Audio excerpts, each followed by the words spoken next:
Culpabilité. C'est ce sentiment de faute ou de responsabilité, que ce soit pour quelque chose qu'on a fait, dit ou même juste pensé.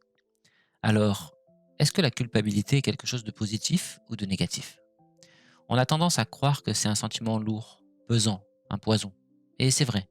Mais parfois, elle peut réveiller quelque chose, éveiller la conscience. Aujourd'hui, je ne vais pas vous parler d'un truc très joyeux, mais je vais vous parler d'un moment vrai. C'est le jour de l'enterrement de mon grand-père.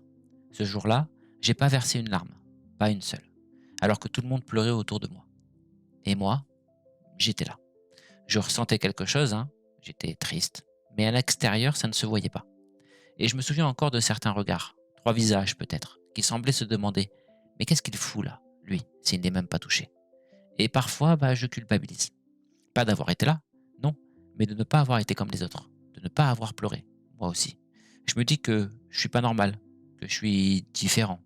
Et cette différence, parfois, j'ai l'impression de me la faire payer moi-même. Un an avant, mes grands-parents m'avaient offert un abricotier.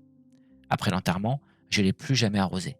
Pas par flemme, hein, pas par négligence, mais parce que j'ai juste oublié, pris dans le tumulte de la vie. Il a fini par mourir, lui aussi.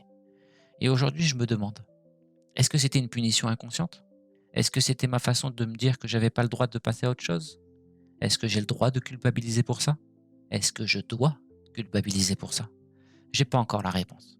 Ce que je sais, c'est qu'à trop vouloir ressembler aux autres, on en oublie qui on est vraiment et on finit par s'éloigner de soi. Alors, la culpabilité, est-ce que c'est utile? Je dirais que oui, parce que sans elle, on recommencerait les mêmes erreurs, encore et encore. Si on ne ressentait jamais rien, on finirait peut-être comme un sociopathe, quelqu'un qui comprend tout mais ne ressent rien. La culpabilité, quand elle est là par moments, elle peut nous aider à nous poser les bonnes questions. Mais il ne faut pas qu'elle nous enferme.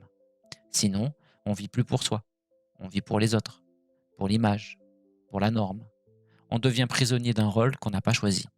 Il faut trouver un équilibre. C'est bien de se remettre en question, mais c'est aussi bien de se pardonner. On est humain avant tout, et ça, faut pas l'oublier. Et vous, contre quoi vous vous punissez encore aujourd'hui? Parfois, sans même vous en rendre compte.